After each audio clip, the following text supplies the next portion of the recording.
Hey YouTube, in today's deck profile I'm going to be doing another Link Joker deck, but in this one, unlike Deleters, which was the first available Link Joker style of play in Standard, the second one being, well actually no, that's not true, the second one is actually the one I'm about to show, but I've been skipping over it because it is really what I remember Link Joker was, being able to lock the opponent's stuff, but they deem that ability is just too broken and annoying because it really causes decks like Aqua Force and Nova Grappler to really not, and even Murakumo, not be able to do anything, essentially.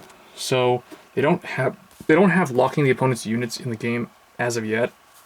Messiah locks your own stuff like he always did back in the Stride era, and then Deleters still delete the Vanguard because that's not broken. So instead what they do is bind stuff face down. So unlike Narukami, it binds things face down. So it's kind of think of it kind of as some kind of quasi lock.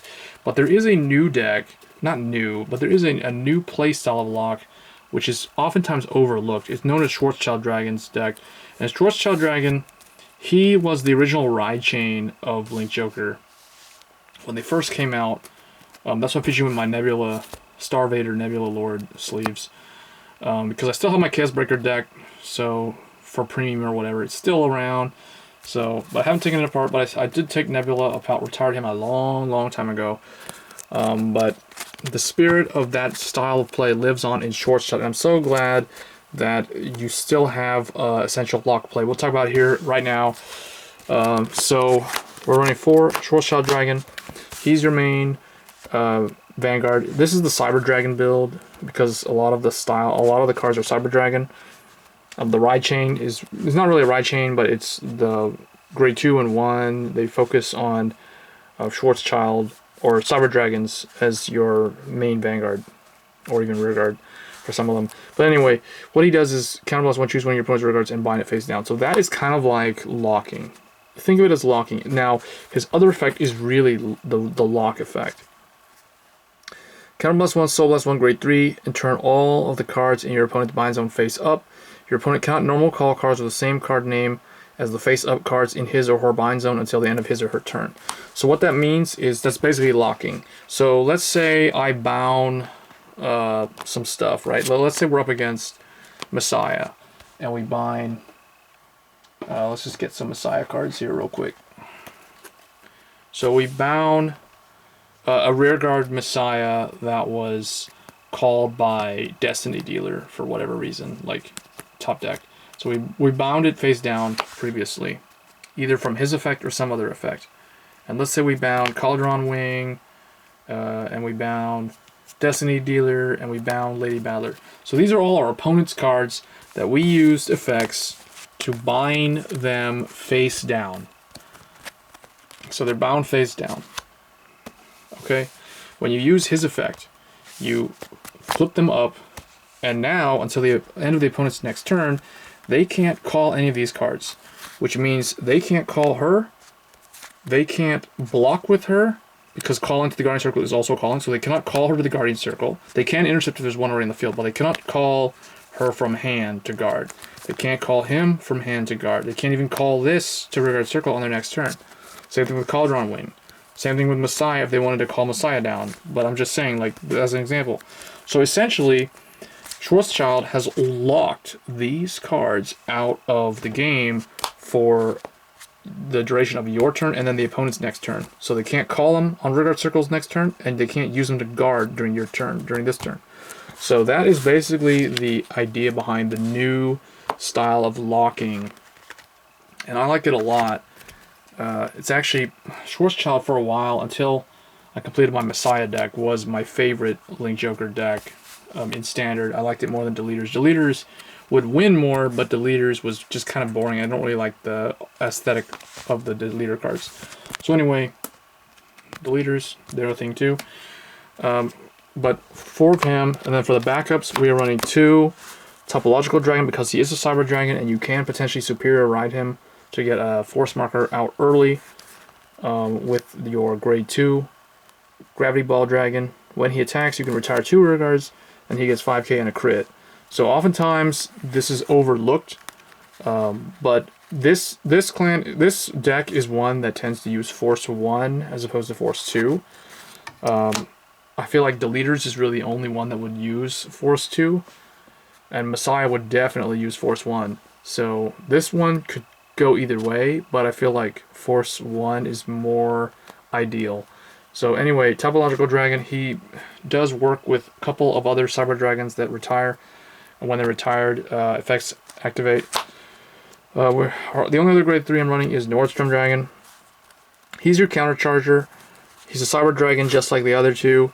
When he's placed on Rearguard Circle, if your Vanguard is a Cyber Dragon, and they all are, choose one of your opponent's grade 2 or Rearguards, bind it face down. So grade 2 or 3, he can bind face down, and then retire him, and then countercharge 1. So he does not have the force marker, so that's why we do not run more than 2 of him. That's typically my real rule of thumb for grade 3s that don't have force marker. So the 8 grade 3s. For grade 2s, we are running 4 Gravity Collapse Dragon. So he allows you, when he hits a Vanguard as Vanguard or Rearguard, you can look at 5 cards from top of deck, ride or call, up to 1 grade 3 Cyber Dragon from among them, to the circle this unit is on as rest, and shuffle your deck. So he will get retired. That's the key word there, retired, when you use his effect, and you actually get a grade 3. So ideally, you want to ride one of these two. You don't really want Schwarzschild on the Rearguard circle, but you can ride him. I'm not saying that's bad. I'm just saying, like, if he's a Rearguard, you don't really want to ride Schwarzschild. You don't even really want to ride Topological, or you don't really want to call Topological on top of him. But yeah,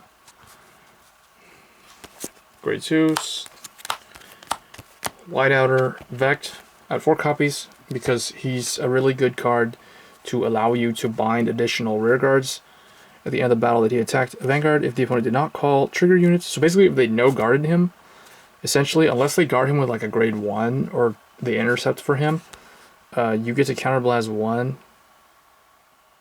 No, actually, what am I talking about? If they guard with a grade 1 or a trigger, yeah, they just block him, is what I'm saying. They block him. But if they don't block him, essentially, or they block him with a non-trigger for whatever reason, then you counterblast 1, you draw a card, choose one of your opponent's grade 2 or greater, and bind it face down.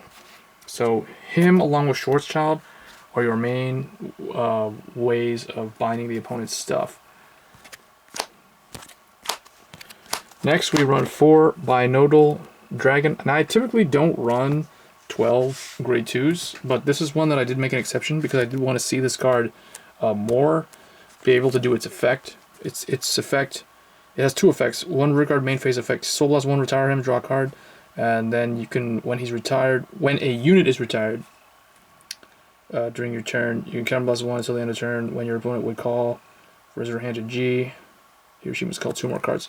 So I think there was an errata on this card actually, but I haven't played this deck in a while to remember. But I think it's actually when he is retired, but I could be wrong. So if you guys know in the comments, let me know. I'll look it up after the video, but at time of filming, I don't remember. I kind of think there was an errata on this guy. If not, then it's just when a unit gets retired. Like if you call on top of this, for instance, his effect will activate, where until end of turn, if the opponent will call from his or her hand, they have to call 2 or more cards. So it has that restriction effect. That's why I'm running it. Otherwise, you can run like 3 of it, and that's fine. Maybe run like another grade 3 or another grade 1. 4 Opener of Dark Gates.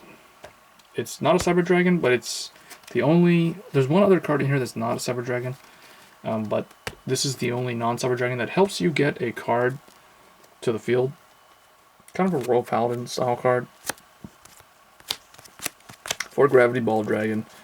With 3 of these in the back row, they're all 12k boosters. That's just worth noting. If you have one of them in the front row, they'll boost the 2. It gives 4k to other Cyber Dragons in the same row. Row meaning horizontal, not column. So that's what's pretty cool about him. So 3 of them in the back, they're all, actually they're all +8. So they're all 16. So that's why we run 4, so you can potentially get 3 in the back row. I have seen that a couple times. It's quite hilarious. It makes the deck a lot better at attacking. Next, Force Spinodal Dragon. It has a retire this unit to choose one of your opponent's rear guards and bind it face down. And then when a unit is retired from R, so I guess it includes itself, one of your Vanguards gets 5k until end of turn. I think these two have an errata on them, on their effects, but I'm not 100% sure. Don't really remember. And then I am just running one Magnetic Resonance, just because at the end of the battle it boosted. If the opponent did not call a trigger for that battle, put it in the soul, and one of your units gets 10k power. So that's the 13th grade one. If I wanted, I would take one of these out and put another one of those in. And then for the trigger lineup, it's the same as Messiah. It's just the PGs and the criticals. So this one I am running the Cyber Dragon critical just because it's a Cyber Dragon. And the draws, the heals, and Micro Hole Draco Kid. So Link Joker is one of the few clans that actually has 3 different starters, one for each different build. So Schwarzschild for the lock playstyle. You have the Deleter playstyle, which is the easiest one to get. That's just straight up deleters. Then you have the Messiah playstyle, which is locking your own stuff. So the new lock, the old lock with multi-attacks, and then the deleters. And all 3 of them have the ability of binding the opponent's stuff face down, which is really cool. So I hope you guys enjoyed the deck profiles, and I will catch you guys in the next video. Thanks.